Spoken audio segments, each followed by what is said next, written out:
Good evening, everyone. I'd like to call our 81st annual meeting to order at 6:03.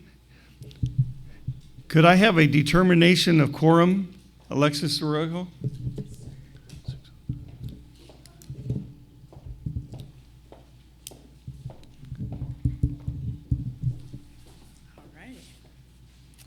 Alrighty, Mr. Chairman, we have 35 members present and 1 member joining us online. We have a quorum. Great. Thank you, Alexis. We're going to now have the national anthem, if everyone would stand, by Ducey Luna.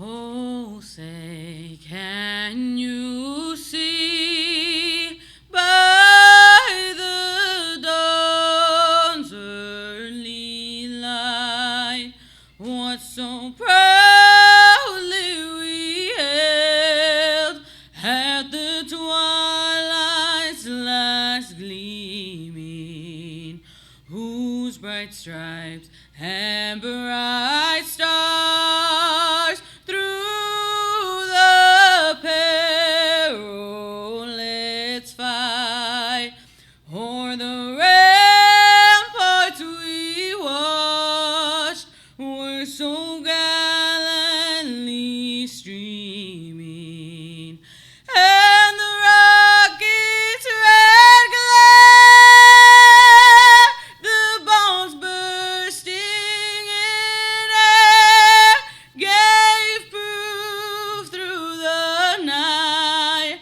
that our flag was still there. Oh, say does that star-spangled banner yet wave o'er the land of the free and the home of the brave?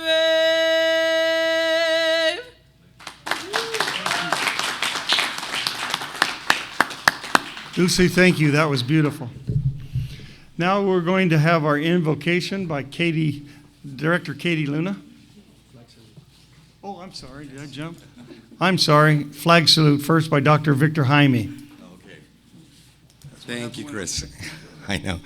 Okay, so if you put your right hand over your heart, ready, begin. I pledge allegiance to the flag of the United States of America and to the republic for which it stands, one nation, under God, indivisible, for liberty and justice for all.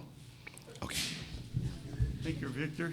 And now we'll have the invocation, if everyone can continue standing, I'm sorry, by Director Katie Luna. Now that we got our squats in for today, if you'll bow your heads with me, please. Our dearest Heavenly Father, today we pray with thankful hearts and grateful souls because you have given us the opportunity to fellowship with our First Imperial Credit Union team and members. It is an honor to serve my community, but I know the glory belongs to you. Lord, I ask that you would guide and direct our annual meeting so that it is full of wisdom, productivity, and respect for one another. May our thoughts be led by you and our conversations be inspired by you. It's in your powerful name we pray. Amen. Thank you, Katie. Now everyone can sit. There you go. It's wonderful seeing everyone here tonight. And I would like to move to some business, the approval of the June 29th, 2020 meeting minutes. In your annual report, you will find a copy of the June 29th, 2020 annual meeting minutes. If you take a moment to review them, any questions or comments, just raise your hand and we hopefully can answer them.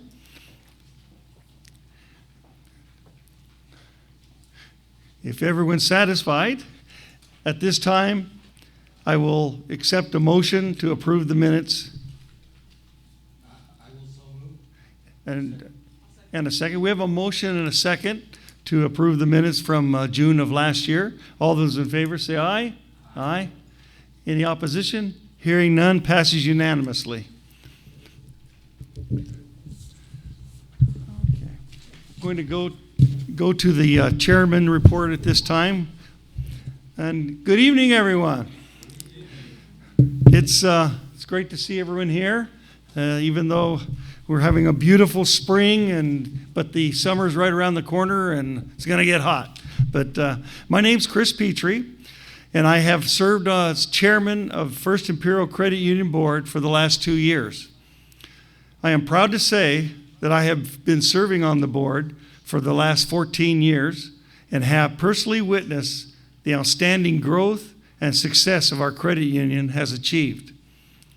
Those accomplishments would not be possible without you, our loyal members, our dedicated employees, an engaged management team, and a committed board of directors. Thank you all. I'm going to give applause. 2022 was a special year for our credit union as we celebrated our 80th anniversary. One of the keys to being in business for 81 years is to not lose sight of the business that we're in. And we are in the business of helping people with their financial needs. By leveraging our products and services and our member-focused employees, we have been able to meet or exceed our members' needs by providing them with the proper products and services which help them thrive financially. I'd like to introduce the First Imperial Board of Directors. It's made up of 7 volunteer members, and they are Vice Chairman Victor Torres, Treasurer Katie Luna, Secretary Michael Campbell,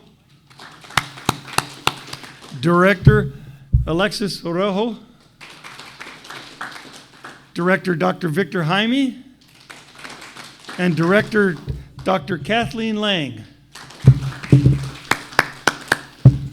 That's my support team there. They've helped me get through these last 2 years. So thank you all for volunteering your time and for all your wonderful and valued contributions.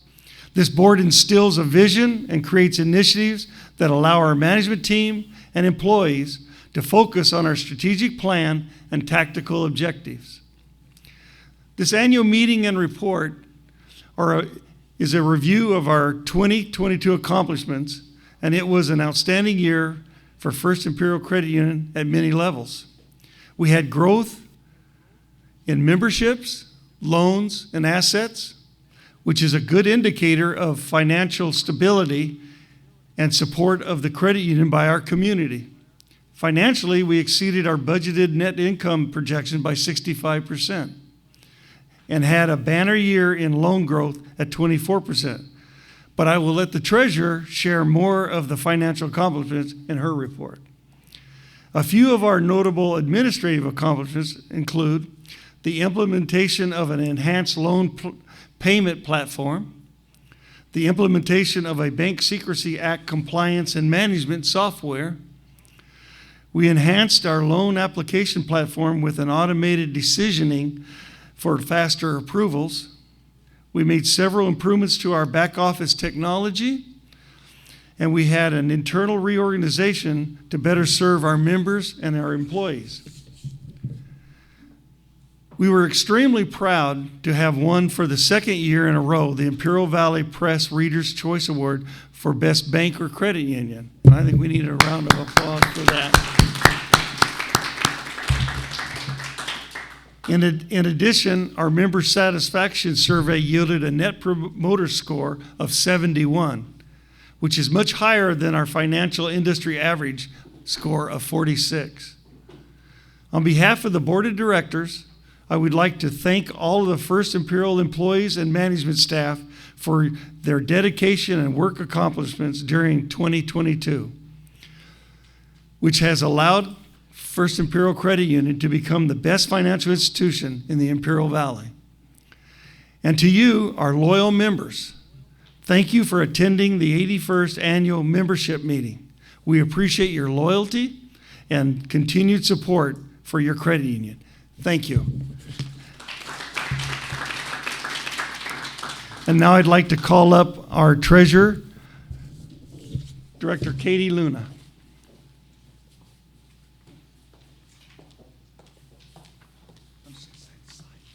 Okay. Thank you, Chairman Petrie. Good evening. My name is Katie Luna. Happy Mother's Day to all of our mothers in the crowd. I don't know about you as mothers, but I know that I like good news on Mother's Day. And the good news I bring to you today is that our credit union is strong and sound. And so I'll share a little bit with you regarding the Treasurer's Report. The Treasurer's Report is on page 5 of the annual report, so you can follow along if you'd like.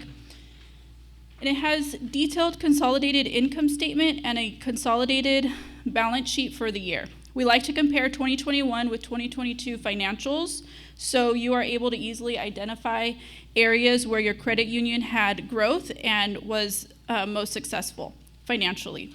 The First Imperial Credit Union remained financially strong in 2022. For the year ending in 2022, our total assets grew to $184 million. Deposits ended at $154 million, and net loans ended at $127 million. Our membership grew to 21,294, a number which we continue to see increase year after year. Net income for the year was $2.2 million, which gave us an ROA, return on assets, of 1.26%. That is much higher compared to our peers that stand at 0.7%. Overall, 2022 was proven to be a sound and successful year for FICU. The Board of Directors and senior management team have worked together closely to ensure that we remain a well-capitalized credit union with a net worth to total asset ratio of 12.31% as of year-end 2022. This ratio is established by the NCUA, National Credit Union Administration, and it sets the minimum allowable capital level for well-capitalized credit unions at 7%. First Imperial Credit Union continues to exceed this requirement. Thank you for the trust you place in First Imperial Credit Union, and we look forward to being your financial partner for many years to come.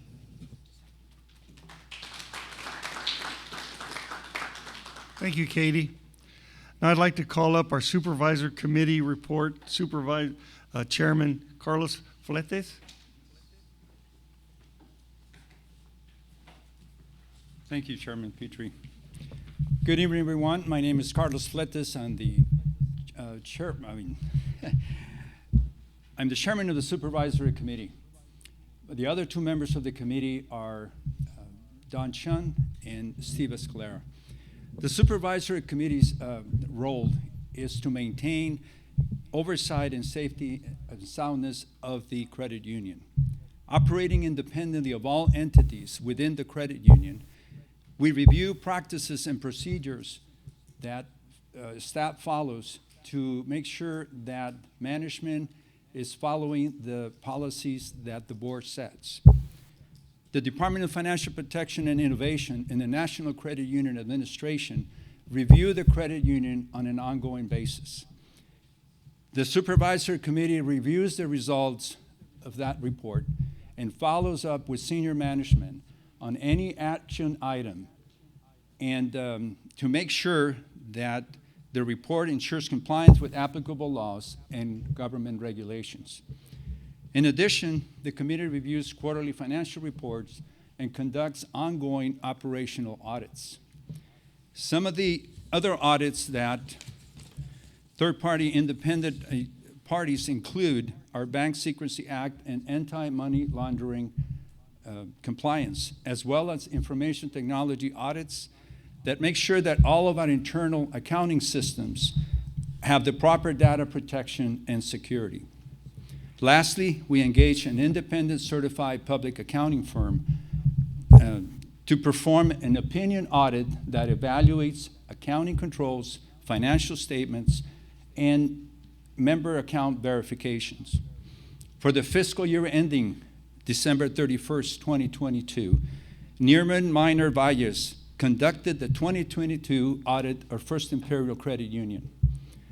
After the audit was completed, the CPA firm felt that the credit union follow all accounting rules appropriately, and that the financial reports are the accurate representation of our financial condition. The Supervisory Committee would like to report that First Imperial Credit Union continues to maintain a high level of financial stability. I would like at this point to express my gratitude to the dedicated Supervisory Committee volunteers. Lastly, on behalf of the committee, I would like to extend our sincere appreciation to all employees of First Imperial Credit Union and its board of directors for their ongoing efforts to ensure the safety and soundness of your credit union. Are there any questions? Thank you very much. Thank you, Carlos. Steve Escalera, stand up. He's one of the Supervisor Committee. Thank you, Steve, for showing. We're now going to move to the President CEO report. Fidel Gonzalez, our leader.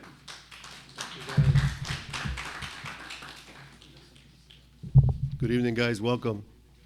It is on, right? Yes? All right. Feliz Dia de las Madres. For those of you that are moms, you couldn't pick a better place to be for Mother's Day than our 81st annual meeting. Guys, good evening. Thank you. Thank you for joining us. I truly, truly appreciate it. The credit union industry is truly unique, and I'm so proud to be a part of it. I've been a part of it forever, right? But I'm still really proud to be a part of it because credit unions are the only financial institutions that were created to help unique groups of people or people with similar interests, right? People that had the same job, people that live in the same communities. But it was a simple concept of a cooperative. It was about let's get together and help each other out, right? That's the whole idea of what a credit union does. And to simplify it, it's kind of like the way we run the business, but I'm truly, truly going to simplify it. It's like John comes in, deposits $100, and then I lend someone $40, and then I lend somebody else another $40, and we continue that cycle to help each other out. So the cooperative structure of credit unions creates this cycle of mutual assistance towards a common goal of financial well-being for its members. Now, when banks were created with a different concept, right? So bankers and investors got together and they said, hey, let's pull our resources together so that we can make a lot of money for ourselves. That was the idea behind the banking institution, and that really hasn't changed much. When a financial institution is established with this goal in mind, it's very important that the priorities that they have are geared towards generating revenue. So banks, in order to generate revenue, sometimes they take on larger risks than credit unions will ever take, right? That's why sometimes banks get in trouble. I bring this up because I don't know if you heard about a banking crisis, right? Some people think about the crisis, but the reality is that so far in 2023, it's only been 3 banks that have gone under, right? Now, granted, these are large banks, right? Because the Silicon Valley in Santa Clara, Signature Bank in New York, and most recently First Republic Bank of San Francisco had combined assets of $548 billion. Just 3 banks, $548 billion. That's a lot, okay? And really the failures were related for leveraging. They were leveraging their investments in order to generate more revenues, okay? During the mortgage crisis of 2008, 2011, there were actually 414 banks that went under during that period, with assets totaling $675 million, okay? So what happened there? The banks were lending money or investing in real estate that shouldn't have been done, okay? Again, leveraging.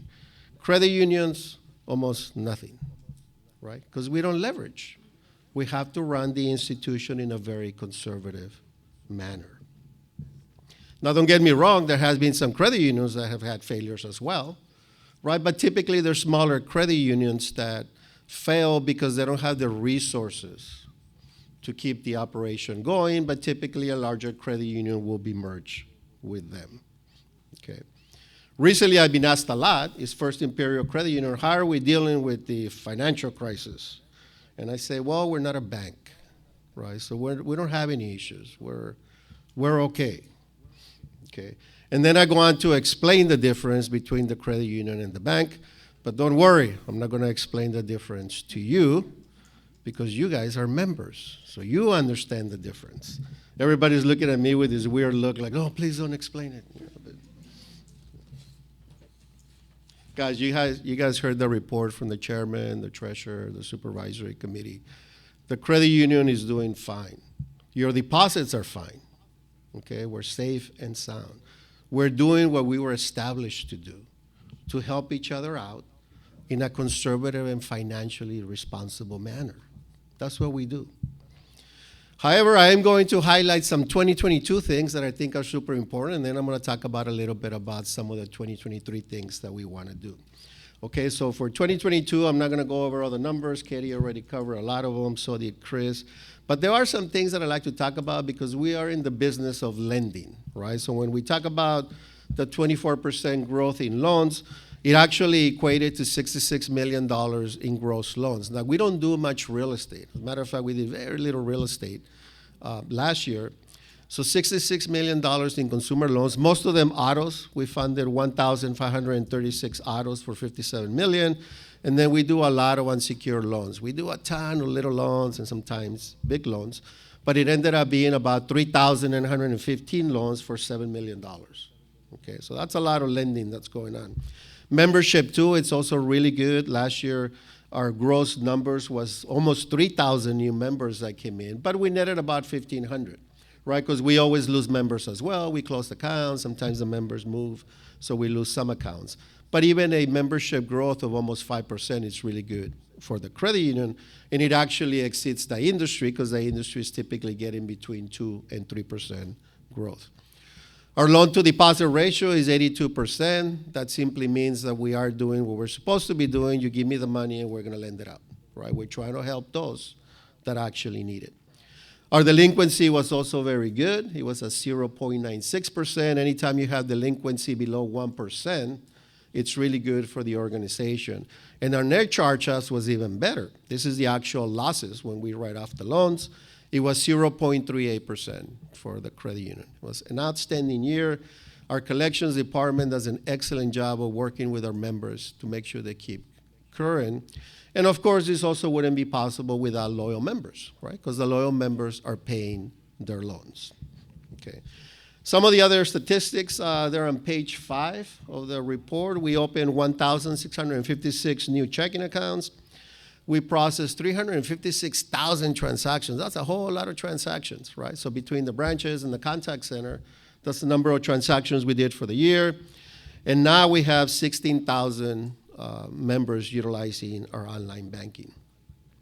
I'm also happy to report, also on page 4 now of the report, we continue to help the community with many of the organizations that are there. We donated for their cost about $38,000 for the year. So how do we do this, right? Like, how do you run a successful organization? So you got to have good planning. So every year we get together with the board and we do a strategic planning session with the executive team and the board, and then we decide what are the priorities for the credit union. 3 of the main goals that we have, one of them is growth, and we define it as scale growth that positively impacts facilities, membership, and relationships that will grow assets and create loyalty. Operational efficiency and effectiveness improve the overall credit union experience by enhancing systems, processes, and procedures to maximize efficiencies. We want the members to have an efficient or a nice experience when they come to the credit union. And then the last one is the credit union culture, right? Improve member experience, increase financial literacy, and enhance the brand reputation of the credit union. So we set those goals, and then we say, okay, so what does all that mean? Okay, so let's make it actionable, right? Let's actually do things. So some of the things that we're going to do in 2023 is we're going to continue our plan to open an office in Riverside, in India or close to India, right? Last year we did the analysis. The board approved it. They made the decision that it was a good idea for us. And actually, as of last 2 weeks, we were able to identify some locations that we're going to bring back to the board so that we can select and hopefully start building the office. And our goal is that by the end of the year, first quarter, the latest of 2024, we will be in that area as well, serving that community. We're researching vendors that can help us provide loans to small businesses. We're continuing also our rebranding strategy to change the name of the credit union, not just to change the name, but to rebrand it so that we can position it for the future. We're implementing Zelle. Many of you use Zelle, so now we're going to integrate it with our mobile banking system. We're also improving our credit card program, right? Our credit card program has been pretty stable there for a while, so we're going to make some changes to the program so that hopefully we can create more credit cards or give more credit cards to our members. We want to implement a financial life stage training program for member service officers. This is actually very good. We're actually going to certify our member service officers so when they're talking to members, they can do budgeting, they can help the members with how do I improve my credit score and actually guide them along the way so they can improve their financial well-being.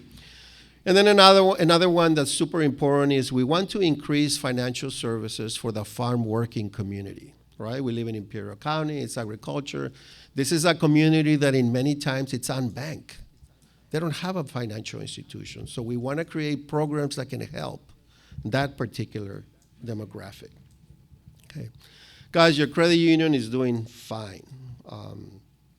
All these initiatives that we're creating is really going to help us grow the credit union for the future. I also have some great news to share. I don't know if you guys remember, those of you that were here last year at our annual meeting, we were granted a $1.8 million grant from the Treasury Department because we are a community development financial institution. These grants are granted to financial institutions that create programs in low to moderate income areas. Okay. Last year, we applied for another grant, and we got it. A few weeks ago, we were told that we were going to get additional monies so that we can continue to help the community and we can continue to create programs that are going to help the low to moderate income. How much do you think we got? If we got 1.8 million 2 years ago, how much do you think we got? Guys, we got $4.9 million.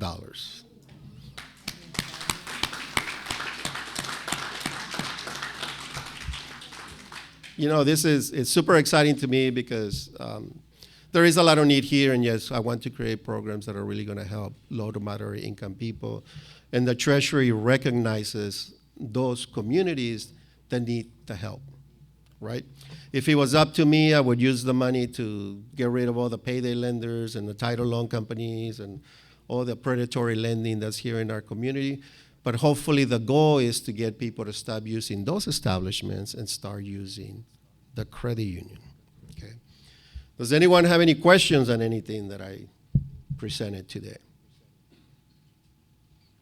All good news, right? Okay, guys. So I'm gonna finish here. Again, I wanna thank the board. You know, the board is super strategic, the leadership, and they support all the initiatives that the credit union has. I want to thank the supervisory committee. They kind of come and they do their work on the sidelines. You know, they do audits, they do all kinds of things for us too. And it's kind of nice to have a neutral, independent group of people doing the oversight for the credit union. Of course, I want to do a huge thank you to the team, all the employees of the credit union. They do a wonderful job every day, right? They come in, they take care of all the members and all the stuff that we got to do. Yes.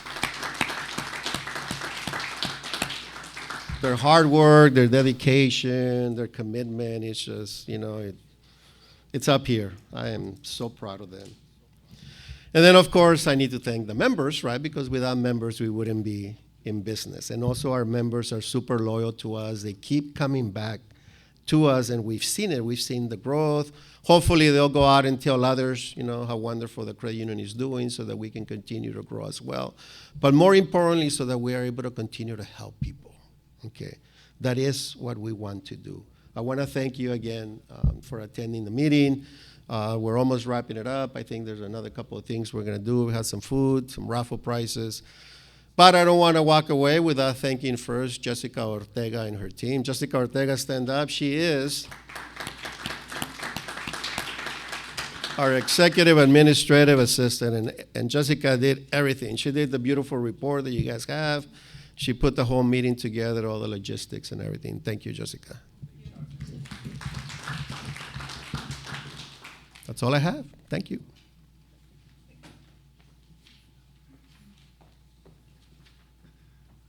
Thank you, Fidel.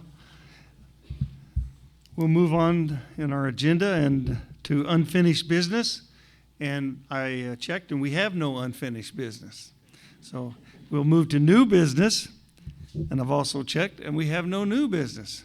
But we do have board elections, and Director Michael Campbell is going to handle that aspect for us.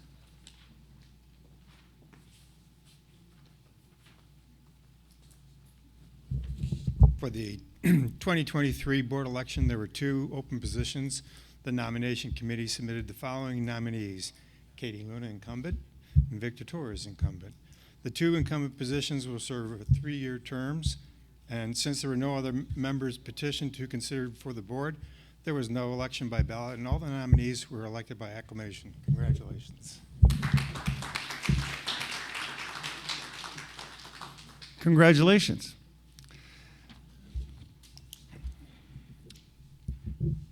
If there are no questions or anything from anyone in our audience, then I will move for a motion to adjourn. We have a motion and a second to adjourn from our annual meeting. All those in favor? Any opposition? Hearing none, passes unanimously. Thank you all for being here.